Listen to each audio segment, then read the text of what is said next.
Maayong buntag kaninyong tanan. Welcome to my very first ever video na kung saan magpo-formal vlog na tayo. Since alam mo naman natin na talagang mahina na talaga ang income sa social media, especially sa Blue Up. So ngayon, focus na tayo sa aking vlog at syempre, dahil mahina na nga ang income ngayon, kailangan natin mas i-level up ang ating effort. So, syempre, kung gusto natin mag-level up, syempre kasama na rin yung gastos. But at the same time, at least maganda yung quality ng vlog natin. At I can consider myself as vlogger na talaga. Before kasi, I can consider myself as content creator lang kasi gumagawa ako ng mga content with a raw video, raw camera. So, parang wala masyadong kwenta. Ngayon, nilevel up ko siya, upgraded na natin yung vlog natin. So, gagamit na tayo ng magandang camera. Siyempre, gagamit na tayo ng magandang videographer. Ang pangutana karon dire, pila tanan gastoson. So, ngayon, I'm gonna share you guys yung mga daily lives ko dito sa probinsya, countryside life, yung Hinaguan Nature Park. We're gonna feature everything here sa Hinaguan. At we're going to travel around Misamis Oriental, kung saan lilibutin natin ang buong Misamis Oriental.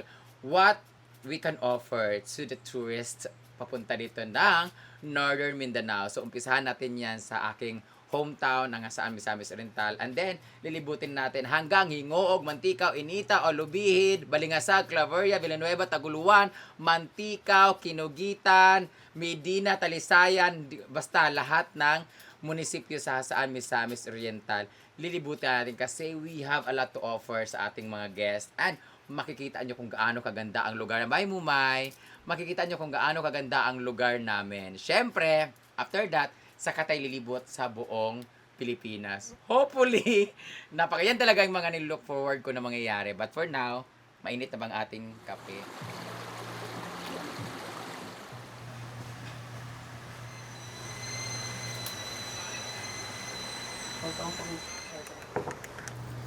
Good morning, guys. Oh, 'di ba? Para si ang sulat na ito ay mula sa baklang magandang nagngangalang Judel. Tawagin mo na lang ako sa isang pangalan na Palumaluma Vlog. Wow! So guys, we're very excited today kasi alam niyo na ito yung pinakaunang araw natin na magbablog ng ganito. So, I hope you're going to support us kasi it's gonna be a teamwork. It's gonna be our team na kailangan nating effort para kahit papano ay mabayaran natin lahat ng mga kailangan nating gastusin dito sa farm. So, kailangan lahat with participation kasi mag-ano sila, maglilinis. Maglalaba nga, Angel, di ba? Di ta magkaon?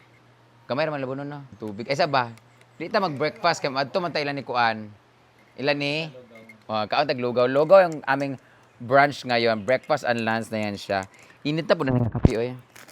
So, meron tayong skyflakes na bigay ni Mami Marie Villarosa. Guys, alam nyo, kasi kailangan talaga, in life, we need to explore everything. Lalong-lalo pag alam natin mahina yung income, konti lang yung income. So, kailangan natin mag-level up, kailangan natin maghanap ng ibang way para kung saan mas malaki yung source of income. So, ngayon, it's gonna be a challenge to us for me kasi hindi naman siya risky pero siyempre kailangan mong magbayad ng mga ganito, ang dami mong kailangan i-consider. Mas madaldal ako pero minsan nabablanko ako. Tapos kailangan pag may ganito ka ng vlog, kailangan masipag ka na. Kung pwede nga lang, gumawa na kami ng mga content na sa Kalsada Gel, no?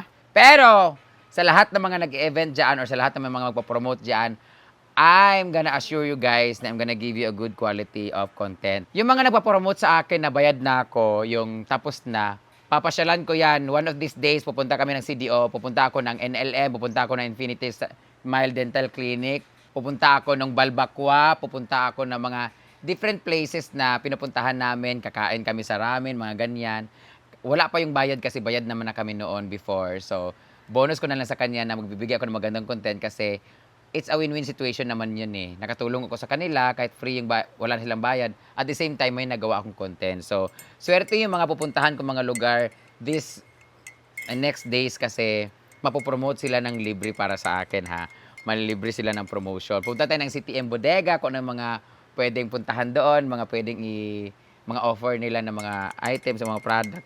Kasi init kaayong kape. Sa TaylorMade, especially kasi kaya ako punta ng CDO because kukunin ko na yung mga items na pinagawa namin sa TaylorMade. And after that, sa TaylorMade, lilibot na kami. Meron mga gadget na store na pupuntahan ko bago kay Miss Shallow. Ayan, pupuntahan natin yan. Kung saan tayo bibili ulit ng mga bagong cellphone o gadget. Tatapusin ko lang tong kape na to kasi after nito, maglilinis na kami sa paligid and then maliligo ako, then pupunta na kami ng kina Gwen. So, see you.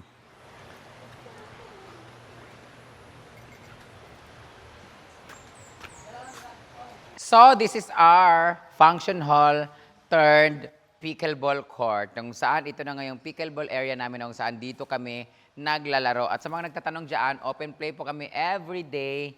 Tapos hanggang 10 p.m. po siya. Tapos 20 pesos po yung daytime. And then pag nighttime naman is 30 pesos para pambayad sa aming kuryente. Yan lang muna pambayad namin ni ganitong presyo kasi hindi pa naman maayos yung aming court kasi yung pintura, hindi pa siya maganda. But soon, gagawin nito, pipinturahan na to. Hindi pa lang inaantay pa namin yung gagawa nito at in order pa yung mga materyales kasi may magpipintura talaga dito ng bonggang-bongga. So abangan natin yon. But now, 20 pesos po ang daytime starting 8 a.m. hanggang 6 p.m. Then 6 p.m. to 10 p.m. is 30 pesos. Open play po yan siya sa mga pupunta dito. And then, ngayon, ayan na nga, naglilinis si Argel sa likod kasi sila lagi naglilinis dito. And since it's Monday, it's our general cleaning day. Basically, ang ginagawa talaga namin dito, bukod sa paglalaban ng mga bed sheets at mga paglilinis ng mga A-house, pagdidrain ng pool, mag-arrange kami ng mga upuan kasi yung mga upuan na yan ay pakalat-kalat sa palibot kasi nga kinukuha ng mga guests, which is pinapahiram namin. Ngayon, ibabalik namin siya at lilinisin namin lahat ng mga kalat kasi syempre yung kalat, lagi naman yung ganyan. Okay lang talaga ang magkalat, wag lang talaga manira ng gamit. So, panoorin nyo na lang yung mga na-assign. Ito si Argel dito sa function hall, lagi in siya, tapos naglalaba, kasi Britney. Iba naman yung maglilinis ng pool. Yung mga boys namin ay tulog pa dahil mga lasing kagabi nag-inuman. And ako naman ay assist lang sa paglilinis ng palibot. Iba naman sila ni Ansing naglilinis ng mga palibot, sila ni J. Ford, ganon. Sa mga payag, iba rin si Nina sa hardin naman siya, ganyan. Iba naman sila ni Britney sa taas naman sa bahay, ganyan. So si Bating naman ay sa A-house na paglilinis. So, panoorin nyo na lang ang kanilang paglilinis.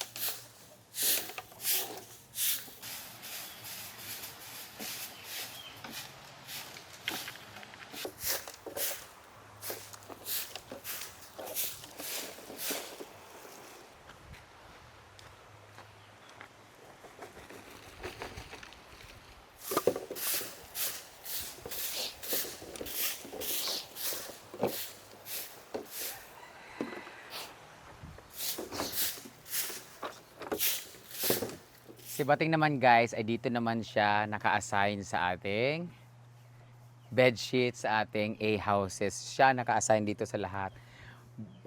Bago dumating yung mga customer, then after, pag alis mga customer, siya ang nagkukuha ng mga bedsheet. Kami naman yung naglalaba. So tingnan nyo naman kung paano siya maglagay guys. O diba, na-awarded din siya ni Argel as best, best player of the Best Employer of the Month. Tayo sila ni Ansing. Kasi tingnan naman kung gaano kaganda yung kanya. Parang pang hotel talaga. Kahit pangit yung mga bedsheet namin, guys. Maganda yung bedsheet namin ngayon kasi nga terno siya na kulay pink. At galing yan sa, nakalimutan ko yung patahian na nagpadala sa amin. Aircon na siya na area dito, guys. At naghihingi nga si at Bating ng kung pwede daw, bumili kami ng bagong carpet, yung mga pang hindi aircon na maliit lang para hindi masyadong, may pangpalit-palit tsaka hindi masyadong haggard yung isang carpet kasi ang bigat-bigat nun. So itong area na to, kailangan talaga ma-occupy niya lahat ng floor kasi may butas-butas yung floor namin kasi yung aircon nalabas yung hangin. So ito yung room namin. Oh. Tingnan nyo naman guys. Oh. Diba? Kala mo talaga may ano siya, may yung pag ganyan-ganyan sa mga kumot. No, diba? Ito naman, i-arrange naman natin mga upuan.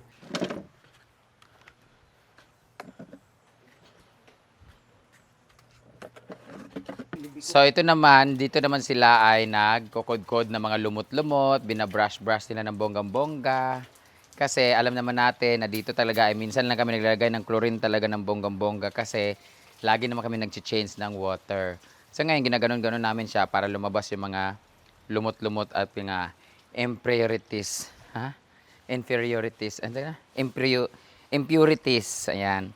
Ito naman, habang may tubig dito na hanggang tuhod, para mas madali siyang gaganon-ganon namin siya kasi at least ngayon tingnan mo hindi masyadong madumi kasi wala na siyang dahon, nasa taas lang siya. So, ang mga nandito lang yung mga ihi ng mga... Kailangan lang namin siyang ganunin para yung mga dumi-dumi niya ay hihigupin niya siya kaagad sa pag-drain. Kaya magsasabi dyan ng mga... Kahit diretso daw sa ilog yung amoy natin. Hindi kami diretso sa ilog kasi may lupa pa yun doon. Baganaw pa mga isa sa lupa. Tapos, wala po kami masyadong chlorine. Nagkuklorin lang kami dito pag talagang marami yung tao talaga. Pag kailangan. Mamba, wala kaming guest ngayon, wala nakabook. Hindi kami nagkuklorin kasi sayang yung chlorine, wala namang naliligo. Pero pag Saturday, Sunday, saka kami nagkuklorin ng Friday ng morning or Saturday morning. Pero di ganun grabe talaga na maraming chlorine kasi dinidrain din namin pag yan, mahikaw. Dinidrain din namin siya pag Monday. Tara na, kapag na, maligo na ta, kaya madto na ta sa magkaon na taglugaw. Di mo na kami maglaba ngayon, guys. Maglalaba kami siguro bukas or mamayang hapon kasi konti lang naman yung lalaban kasi naglaba kami ng Friday. So, let's go. Bebe, ang aking mga bulaklak naman ay ayan na. Gumpisa na siyang magbulaklak. Yung kalaban lang talaga namin dito sa pool is yung ano namin, yung kuryente namin kasi magdamag siyang nag-aandar. Andar lang siya ng andar. Pero solar kami ng morning, so free yung kuryente namin pag umaga, pero pag gabi, pag umaandar, syempre, kain na ng kuryente yun kasi wala kaming battery kasi sa solar. Ang mahal-mahal na ngayon dahil sa pagtaas ng gasolina, pero sana bumaba ulit.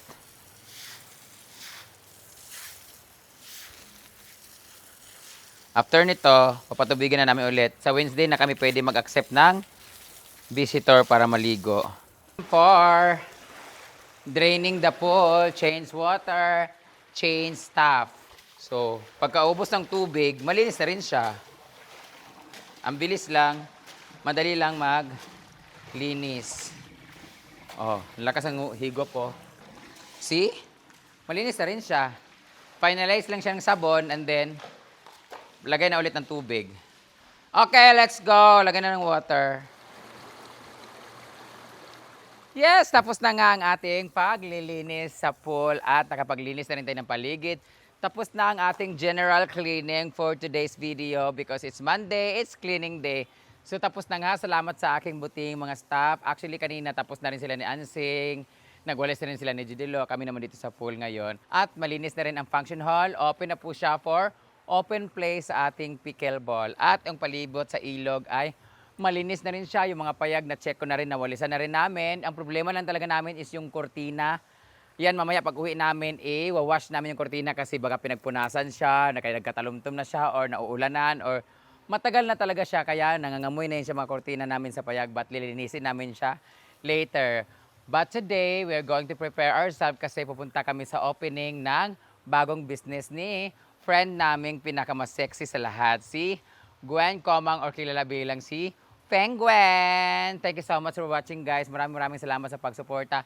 I hope nga kung namoy gusto, meron kayong gusto ipagawa sa amin or makita sa amin or may gusto kayong puntahan namin, i-comment nyo lang down kung saan kasi lilibutin na natin ang iba't ibang lugar. So kung saan yung gusto nyo po kami pumunta or meron kayong gusto ipakain sa amin, ipatry sa amin ng mga adventure or lugar na gusto nyo ipapicture sa amin, mag-comment lang kayo kasi malay nyo, isa yun sa mga pupuntahan namin kasi magta-travel vlog na rin kami. Woo! Ang problema si Kim hindi available. Bahala siya dyan. But anyway, thank you so much for watching. Thank you so much for spending your time.